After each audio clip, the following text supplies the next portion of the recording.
Hello viewers, আসসালামু আলাইকুম। Come to back Zakir Academy. বন্ধুরা, আজকে আমি আপনাদের মাঝে আবার একটি নতুন টিউটোরিয়াল পর্ব নিয়ে চলে আসলাম। আমাদের অ্যাডোবি ফটোশপের আজকের খুবই গুরুত্বপূর্ণ তিনটি বিষয় নিয়ে আলোচনা করব। প্রথমে যে বিষয়টি হচ্ছে open window as tab, free transform এবং কালার প্রিন্ট নিয়ে। তো অবশ্যই এই তিনটি আপনাকে জানতে হবে আপনার ফটোশপে যদি কাজ করতে চান। তো বন্ধুরা, চলুন আমরা প্রথমে যে বিষয়টি জানবো সে বিষয়টি হচ্ছে আমাদের অ্যাজ এ ট্যাব অথবা আমাদের যে ডকুমেন্ট ক্রিয়েট করি আমরা, ধরেন এখান থেকে আমরা যে কোনো ধরনের একটি ডকুমেন্ট ক্রিয়েট করলাম। ধরেন একটি ডকুমেন্ট আমরা ক্রিয়েট করার সাথে সাথে বন্ধুরা এই দিকে লক্ষ্য করেন, আমাদের অপশন বারের নিচের দিকে একটি ট্যাব তৈরি হয়ে গেছে। এখানে একটি ট্যাব তৈরি হয়েছে। এখন যদি কন্ট্রোল এন দিয়ে আমি আবার একটি ডকুমেন্ট তৈরি করি, তাহলে কিন্তু বন্ধুরা দেখেন এখানে আবার একটি ট্যাব তৈরি হয়ে গেছে। তো এইভাবে কিন্তু আপনি যখন ধাপে ধাপে ধাপে ধাপে একটি করে উইন্ডো নেবেন, তখন কিন্তু আপনার কি হবে, ট্যাব তৈরি হবে, আলাদা আলাদাভাবে ট্যাব তৈরি হতে থাকবে। এটা একটা সিস্টেম। কিন্তু আপনি যদি চান যে এটা উইন্ডো আকারে নিতে, তাহলে কি করবেন? এটা তো অ্যাজ এ ট্যাব আকারে আসলো, এটাকে উইন্ডো আকারে নেবেন।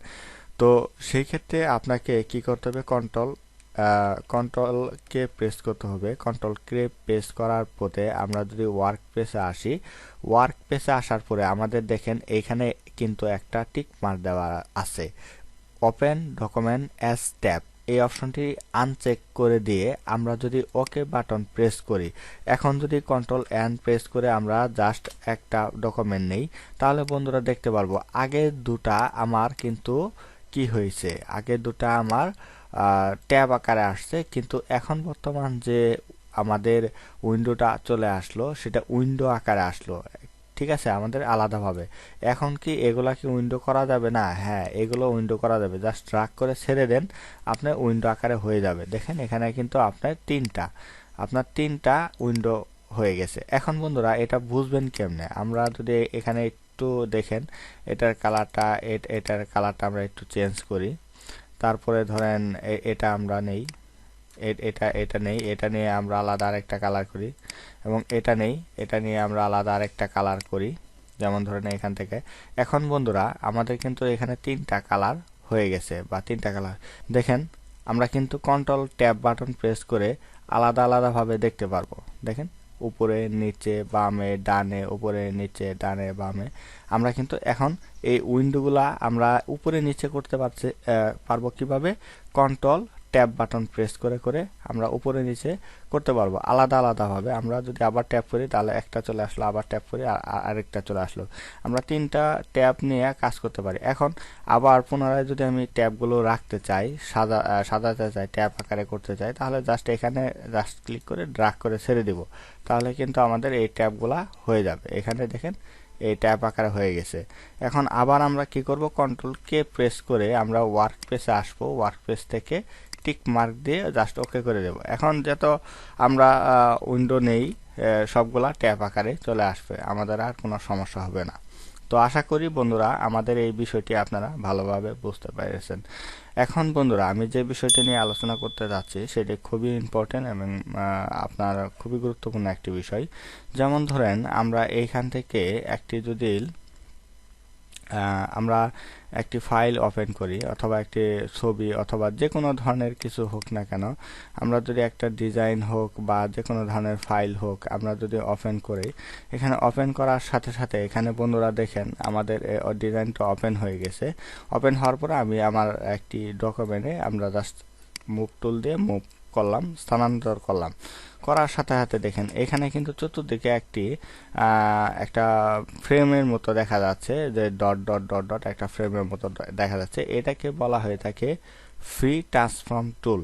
এখন এই ফ্রি ট্রান্সফর্ম টুলটা যদি আমরা টিক মার্ক উঠিয়ে দেই, তাহলে কিন্তু আর এখানে থাকবে না, এই অপশনটা কিন্তু আর থাকবে না বা দেখাও যাবে না।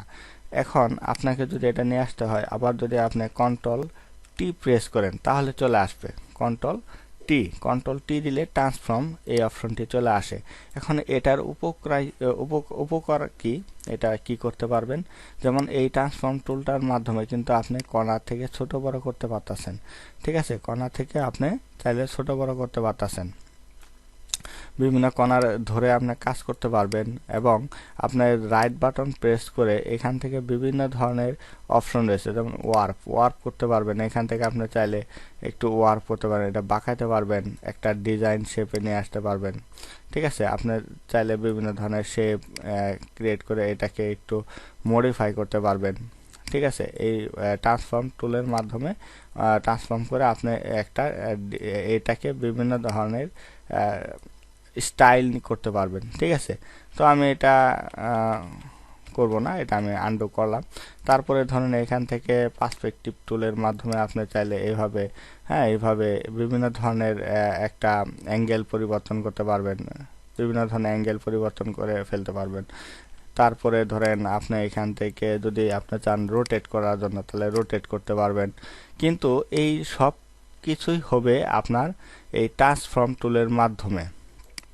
আপনি যদি এই ট্রান্সফর্ম অপশনটা যদি না করেন, ট্রান্সফর্ম টুলটা যদি আপনি ফ্রি ট্রান্সফর্ম টুল অথবা শর্টকাট কমান্ড হচ্ছে কন্ট্রোল-T, ফ্রি ট্রান্সফর্ম টুলটা যদি আপনি না নিয়ে আসেন মেনু থেকে, তাহলে কিন্তু হবে না। আর এটা শর্টকাট একটা বিষয় আছে আমাদের অপশন বারে। আমরা যদি এখান থেকে দেখি, এই যে উপরে দেখে এই যে শো ট্রান্সফর্ম কন্ট্রোল, এটা যদি টিক মার্ক দিয়ে রাখি তাহলে সব সময় আপনার এই অপশনটি থাকবে, এবং এই অপশনটি থাকলে আমরা চাইলে বিভিন্ন ধরনের কাজ করতে পারবো।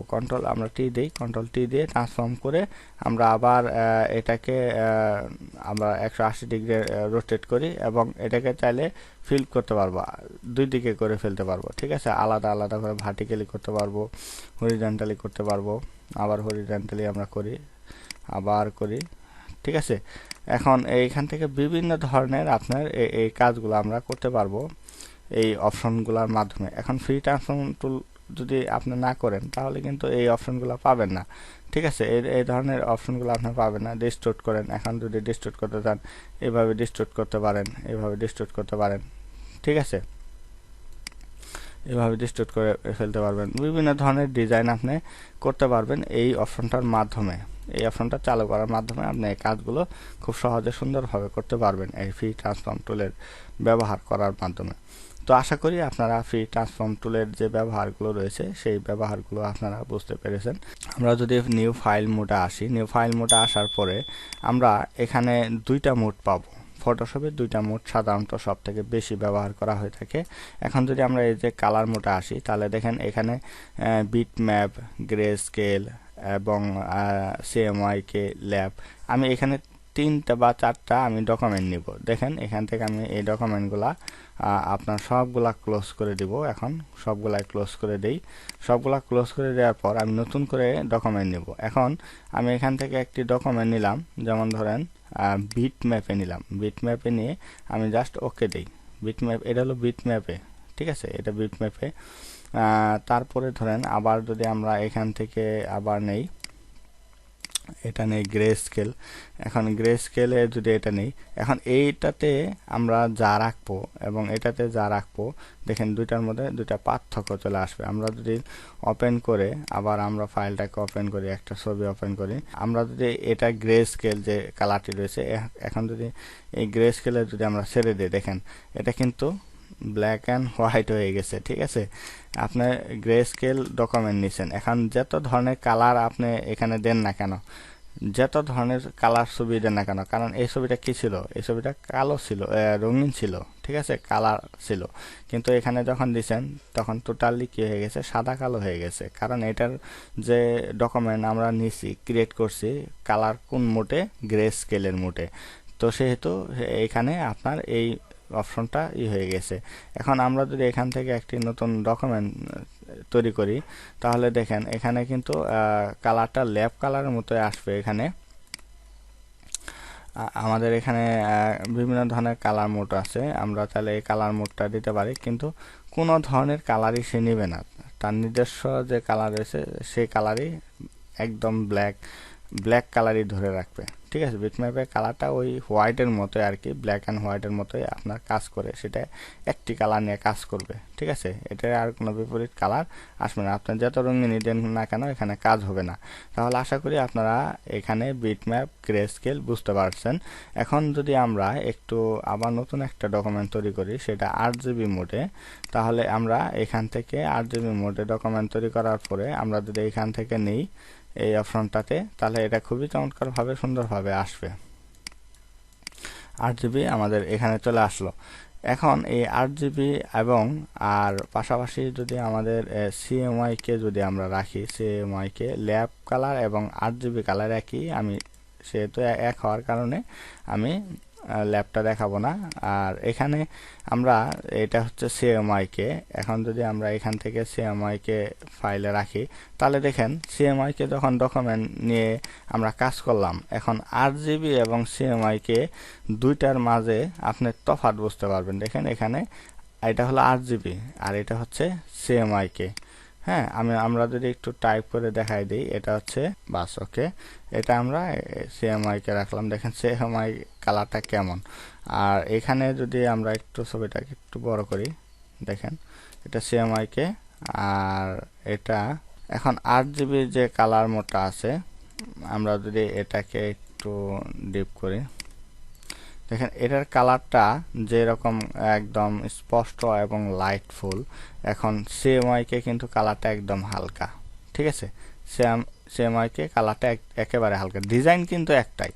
তো আমি আপনাদের এইখান থেকে কালার নিয়ে দেখালাম না, একটা ডিজাইন নিয়ে দেখানোর চেষ্টা করলাম, যাতে করে আপনারা এখানে বুঝতে পারেন যে আপনার যে কালারের মোডটা কেমন আসে। ঠিক আছে, কালারের মোডটা কেমন আসে এই বিষয়টা। এখন এই কালার মোডগুলো কি চেঞ্জ করা যাবে না? হ্যাঁ, আপনার CMY কে আছে, এটাকে আপনি ইমেজ থেকে কালার মোড CMY কে থেকে 8GB করে দিতে পারেন। 8GB করে দেন, এটাকে ফ্ল্যাট করে দেন। এখন কালারটা কিন্তু প্রথমে আপনার CMY কে হওয়ার কারণে এই কালারটাই থেকে যাবে, কিন্তু এটার কালার মোডটা কিন্তু চেঞ্জ হয়ে গেছে। ইমেজ থেকে মোডে যাই, ইমেজ থেকে মোড থেকে কিন্তু এটা কালার মোডে 8GBটা আছে। যে পিন রিলেটেড যে কাজগুলো হয়ে থাকে সেগুলো সাধারণত CMY কে হয়, এবং আপনার যেগুলো আপনাদের ওয়েবসাইটে এবং সোশ্যাল মিডিয়াতে ব্যবহার করা হয়ে থাকে সেই সকল কাজগুলো আপনার 8GBতে হয়ে থাকে। আশা করি এটাই ছিল একেবারে সর্বশেষ কথা এই কালার মোডের। তো বন্ধুরা, আশা করি আপনারা বুঝতে পারছেন যে কোন কালার মোড নিয়ে আমাদের কাজ করলে কি হয়। আমি আপনাদের এক্সাম্পল হিসেবে দেখানোর চেষ্টা করেছি। তো আমাদের এই ভিডিওটি যদি ভালো লেগে থাকে তাহলে অবশ্যই আমাদের ভিডিওতে একটি লাইক করতে ভুলবেন না, এবং আপনার ব্যক্তিগত মতামত জানাতে, এবং আমাদের ভিডিওটি যদি ভালো লেগে থাকে তাহলে অবশ্যই আমাদের একটি কমেন্ট বক্সে কমেন্ট করে জানাতে পারেন। তো বন্ধুরা, আমার চ্যানেলে যদি আপনি নতুন হয়ে থাকেন তাহলে অবশ্যই আমার চ্যানেলটিকে সাবস্ক্রাইব করে রাখুন এবং পাশে থাকা বেল আইকনটি বাজিয়ে দিন সকল ভিডিওর আপডেট পেতে। তো বন্ধুরা, আজকে টিউটোরিয়াল পর্ব এতটুকু ছিল, এবং আগামী পর্ব দেখার আমন্ত্রণ জানিয়ে আজ বিদায় নিচ্ছি। সবাই ভালো থাকবেন, সুস্থ থাকবেন। আল্লাহ হাফেজ।